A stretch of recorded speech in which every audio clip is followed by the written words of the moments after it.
Próxima palavra na lista das obras da carne, Gálatas 5:20, é iras. Iras. E todos nós sabemos o que significa isso, né? Todos nós lidamos com a ira. Você fica irado, eu também fico irado. E Deus também fica irado, né? Na verdade, uma coisa que talvez possa surpreender é que a pessoa que mais se ira na Bíblia é Deus. Vez por outra, nós lemos a respeito da ira de Deus, né, se acendendo contra os pecados dos homens. Aliás, quando nós oramos, eu acho que a gente precisa invocar a ira de Deus sobre os injustos, sobre os que perseguem a igreja, sobre os juízes iníquos. A gente precisa relembrar os salmos imprecatórios que pedem que a ira de Deus caia sobre essas pessoas, não é? Eu fiz uma contagem aqui superficial, usando a Bíblia JFA, sobre essa expressão, a ira. A ira do Senhor, no Antigo Testamento somente, aparece 46 vezes. A ira de Deus, 3 vezes. A tua ira, 30 vezes. A expressão, o Senhor se irou 4 vezes. Total, 83 vezes, 83 referências no Antigo Testamento sobre a ira de Deus. Mas o Novo Testamento, ele já é um Deus diferente, né? Um Deus aperfeiçoado. Ele já é um Deus de amor. Deixa esse Deus irado no Antigo Testamento, né? Somente em Romanos, na Epístola aos Romanos, o apóstolo Paulo menciona a ira de Deus mais de 50 vezes, quase a totalidade do Antigo Testamento todo. E o Novo Testamento é só 1/3 do Antigo Testamento, né? João, o apóstolo do amor, diz que a ira de Deus permanece sobre todo aquele que não crê no Filho de Deus. A gente lê sobre Jesus, tão amoroso, né, se irando contra os discípulos quando eles não deixaram vir a Cristo, vir a Ele mesmo as criancinhas. A gente vê isso em Marcos 10:14. Jesus se irando contra a sinagoga de Cafarnaum, que, segundo Marcos 3:5, tinham os corações endurecidos. Jesus se ira contra eles. Jesus se ira contra os saduceus, em Marcos 12:24. Jesus se ira contra os escribas e fariseus, em Mateus capítulo 23, versos 13 em diante. Jesus se ira contra Pedro, em Mateus 16:23. Então nós vemos aí, né, a ira do Pai e a ira do Filho. Essa palavra ira, irmãos, ela descreve algo que tem um potencial imenso, imenso, tanto para construir quanto para destruir, tanto para o bem como para o mal. A ira pode descrever uma qualidade que é imprescindível a todos aqueles que têm um bom caráter. Se você realmente quer ser um bom cristão, você precisa ter essa qualidade de se irar, né? Mas também ela pode descrever um pecado que pode arruinar tanto a nossa vida quanto a de outrem, né? Que pode destruir uma sociedade inteira, uma igreja inteira, né? A ira, então, é algo que a gente pode dizer que está equilibrado num muro muito fino, né? Que, digamos assim, nós estamos prontos para cair de um lado ou do outro, né? A ira de Deus, é lógico, é evidente, que nunca é pecaminosa, né? A ira de Deus nunca pode ser descrita como mau humor, como um capricho, ou como um rompante, ou como um descontrole da parte de Deus, né? Nós já sabemos que a ira de Deus é a manifestação, né, dos seus atributos, a justiça de Deus respondendo ao pecado, né? Então, nós sabemos, página após página da Bíblia, que Deus odeia a rebeldia, que Deus odeia a traição, que Deus odeia a blasfêmia, que Deus odeia a injustiça. Deus odeia a maneira como as pessoas se tratam mal mutuamente. Deus odeia a forma como nós nos ferimos uns aos outros. Deus odeia todos aqueles que causam sofrimento a outrem. E na sua ira, e por causa da sua ira, Deus vai destruir o pecado, onde quer que ele se encontre. Ele vai acabar com todo o sofrimento causado pelo pecado. E por causa da sua ira, ele vai libertar o seu povo eleito daqueles que os perseguem. A ira do Cordeiro é a ira que traz paz aos justos. Então, reparem como a ira do Senhor, né, é, ao mesmo tempo, uma expressão tanto do seu amor quanto da sua justiça. É como você, às vezes, sofrendo bullying na escola, e você tem um irmão mais velho, muito forte, e você corre para ele, para ficar perto dele. E ele faz cara feia para os outros, né? Ao mesmo tempo que você se sente abrigado nele. Então foi por isso, por seu amor, que a ira transbordante de Deus, né, por causa dos seus pecados, foi direcionada a Cristo, né? Aquilo que você merecia, né, foi direcionado a Cristo. E por causa disso, você foi perdoado.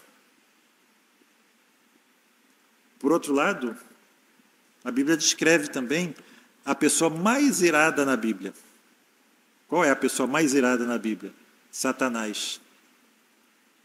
A Bíblia descreve em Apocalipse 12:12 como ele é cheio de cólera.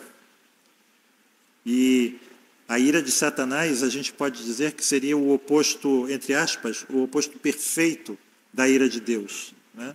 A ira de Satanás é totalmente pecaminosa, é totalmente má.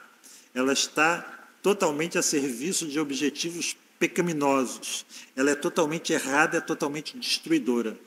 Não existe nada de bom, evidentemente, na ira de Satanás. É o mesmo tipo de ira que nós, com aquele, como diz o catecismo, que temos na nossa própria natureza, fiapos da natureza do próprio diabo, que diz: eu quero as coisas do meu jeito, da forma como eu quero, não da forma como Deus quer.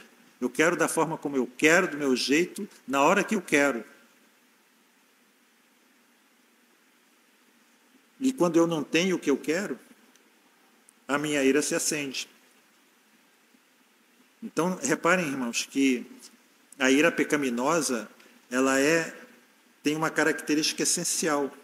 Ela é profundamente egocêntrica. Ela aponta para você mesmo. E reparem como o apóstolo Paulo descreve essa obra da carne, aqui em Gálatas 5:20, na forma plural. Ele escreve iras, né? Então, lembrem-se disso, ele está aqui se referindo às manifestações externas desse pecado. E quais seriam essas manifestações externas desse pecado? A gente poderia descrever como, por exemplo, o sangue dele ferveu. Ou, se você quer se referir a você mesmo, eu não tenho sangue de barata. Ou, eu dou um boi para não entrar numa briga e uma boiada para não sair dela, né? A gente pode descrever, fulano ficou enfurecido, ele explodiu, né? Ele tem o pavio curto, ele perde o controle. A gente pode dizer, fulano é temperamental, tem o gênio forte, né? Nesse, digamos assim, sentido mais baixo da palavra, ela descreve o comportamento das feras, dos predadores, dos animais selvagens, que quando estão caçando, eles se enchem de adrenalina e quando eles pegam a caça, às vezes, naquele furor, eles começam a brigar uns com os outros. Já repararam os leões? Se jogando uns contra os outros, se mordendo mutuamente, como bestas feras. Por isso que o Martin Lloyd Jones ele fala que uma pessoa irada, ela desce num décimo de segundo daquilo que caracteriza-nos como seres humanos e passa a um patamar inferior daquilo que caracteriza as bestas feras. E nesse 1/10 de segundo você pode fazer uma coisa da qual você vai se arrepender pelo resto da vida. Às vezes você comete um crime por causa da ira, né? A gente pode descrever também, num outro aspecto, uma pessoa irada como uma pessoa amargurada, como uma pessoa cheia de mágoa, uma pessoa amuada. Alguém já descreveu uma pessoa que parece como sendo óleo fervente jogado contra você. Ela pode ser descrita como dinamite, que tanto pode remover um obstáculo, como pode matar uma pessoa. Com a ira, nós podemos expressar uma indignação justa ou assassinar uma pessoa.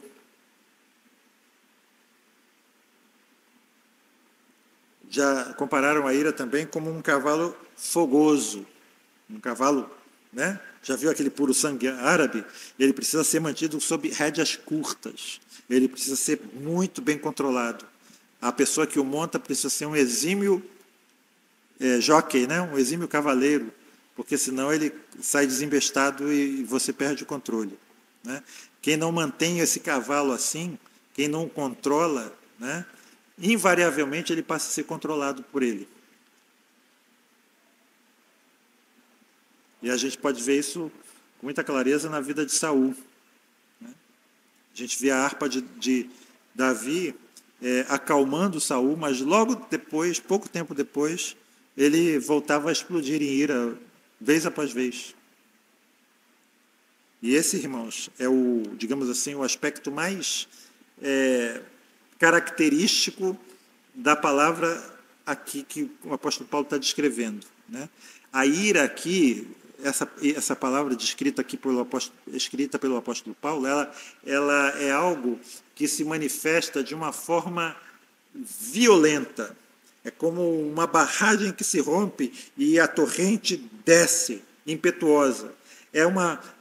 Mas é uma torrente violenta, mas que é uma enxurrada que acaba logo. Sabe? Então, é alguma coisa forte, mas momentânea, temporária, né? É como fogo de palha, né? Que ele pode ser bem alto, mas ele termina rápido.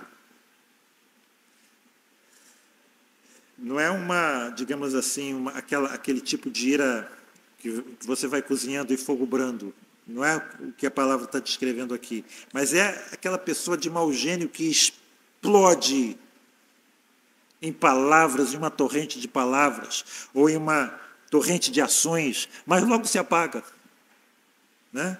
Da mesma forma como ela surge, ela desaparece. Talvez você tenha consciência de que muitas pessoas, às vezes, podem descrever você como uma pessoa temperamental, né? Como uma pessoa geniosa. Fulano tem um temperamento forte, né? Talvez você possa dizer dentro de você mesmo, eu não posso ficar com isso dentro de mim, e você despeja, né? Despeja. E você, pronto, agora você está aliviado, né? Mas o Espírito Santo nos diz, né, que essa é uma das obras da carne. Isso não é fruto do Espírito. E o apóstolo Paulo vai dizer mais adiante que é disso que nós devemos nos despir. Tirar de dentro de nós como uma roupa imunda, velha, fedorenta, que você precisa tirar de você. E então, aqui o Espírito Santo está nos dizendo, não pense que pelo fato de você, né, digamos, irromper em fogo, nesse fogo de palha, né, irromper nessas torrentes de palavras, e depois esquece.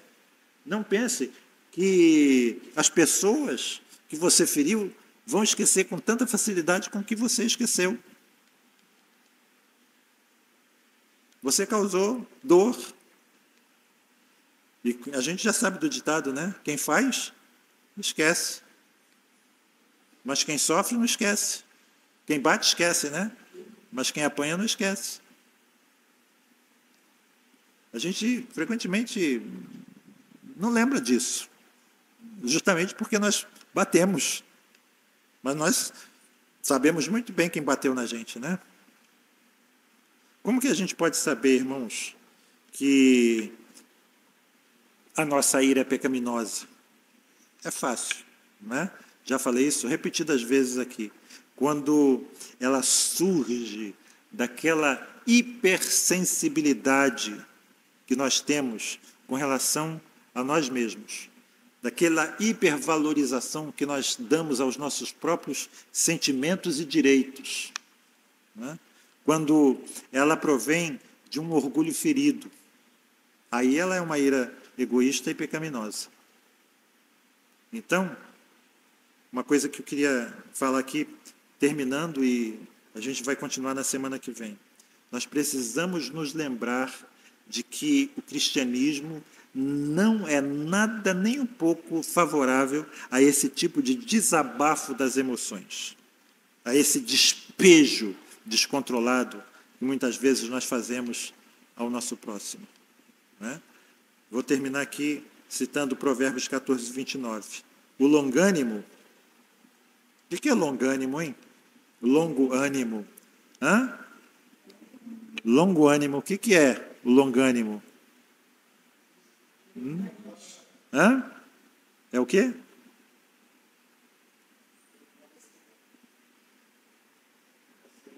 Paciente.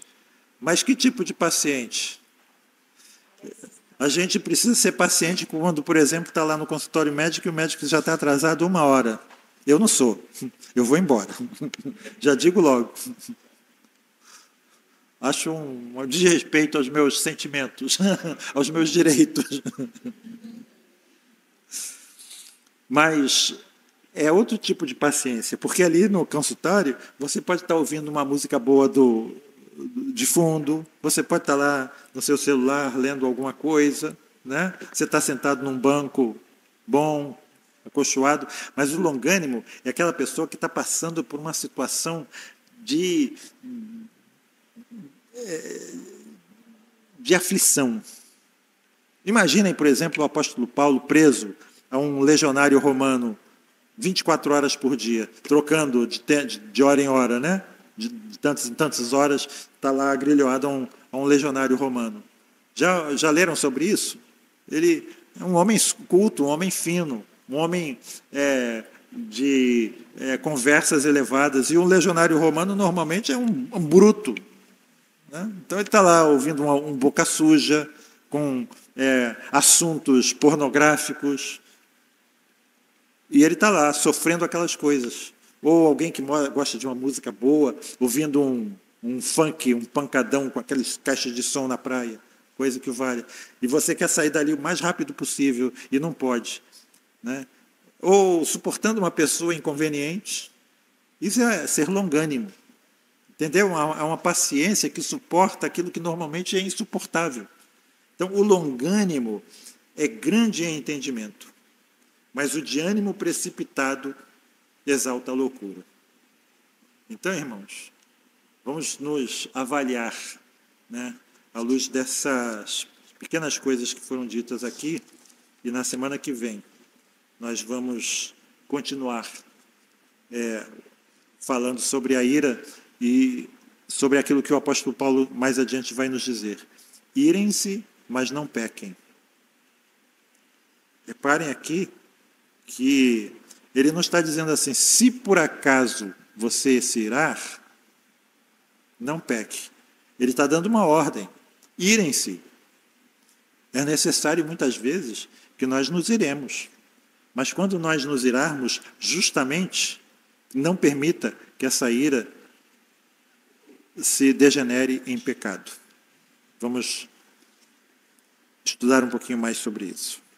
Pai Celeste, Obrigado, Senhor Deus, porque estas portas estão abertas, Pai Santo. Obrigado, Senhor, porque há tanto tempo, há tantos anos, essas portas nunca se fecharam, Senhor. Obrigado, Senhor Deus, porque temos a Ti para recorrer, não só nos momentos de aflição, de perda, de dor, mas nos momentos de paz, de alegria, como o bom pastor, Senhor, aquele em quem nós realmente podemos nos alegrar, gozar, ter realmente, receber de Ti essa certeza, essa paz que excede todo entendimento, a convicção interior dada pelo Teu Santo Espírito, que somos Teus filhos e que podemos chamar de Pai. Muito obrigado por essas bênçãos celestiais. Muito obrigado, como disse o Rômulo, Senhor Deus, por ter essa convicção, essa certeza de que o Senhor está agindo no nosso coração, mudando-nos a cada dia, transformando-nos, Senhor Deus, de glória em glória na imagem de Teu Filho.